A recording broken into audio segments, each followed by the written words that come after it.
যদি মানুষকে আতঙ্কের মধ্যে রেখে দেওয়া কোনো রাষ্ট্র ব্যবস্থার কাজ হতে পারে না। ভারতবর্ষের সংবিধান যে রাষ্ট্র ব্যবস্থার কথা বলেছে তা হচ্ছে একটা ওয়েলফেয়ার স্টেট, জনকল্যাণমূলক রাষ্ট্র।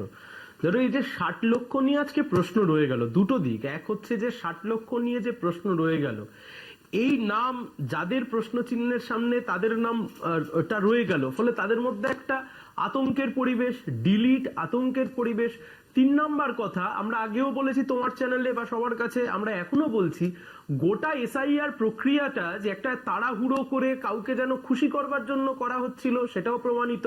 4 নম্বর যেটা কনক্লুসিভ মপিয়াদি, আমরা বলেছিলাম সবচাইতে বেশি অ্যাটাক্ট হবে যে যে সেকশনগুলো, মতুয়া, উদ্বাস্তু, হিন্দু, পিছিয়ে পড়া মানুষ, মুসলিম সম্প্রদায়, পরিযায়ী শ্রমিক, গরিব মানুষ। তুমি দেখো এই যা যা আসছে, তো প্রাথমিক ট্রেন্ড তুমিও উল্লেখ করলে, যা যা আসছে মূল টার্গেট কিন্তু এরাই হচ্ছে। অথচ এসআইআর এর শুরুর প্রক্রিয়া যখন হয়েছিল কি বলেছিলেন বিরোধী দলনেতা? 1,20,00,000 রোহিঙ্গা কেটে বাদ দিয়ে দেবো, মানে রোহিঙ্গাকে নাম কেটে বাদ দেবো, রোহিঙ্গা তাড়াবো, বাংলাদেশি তাড়াবো।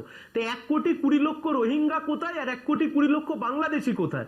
এ তো আমার পাড়ার কাকা জ্যাঠারা সবাই হেনস্থার শিকার হচ্ছে, আমি ছোট থেকে যাদেরকে দেখে বড় হয়েছি তারাও হেনস্থার শিকার হচ্ছে। সবার অভিজ্ঞতা সমান। আবার বলছি, যোগ্য নাম বাদ যাচ্ছে বা বাদ গেছে, নির্বাচন কমিশনের কিন্তু জিনা হারাম হয়ে যাবে। আমরা এই ভাষায় বলছি।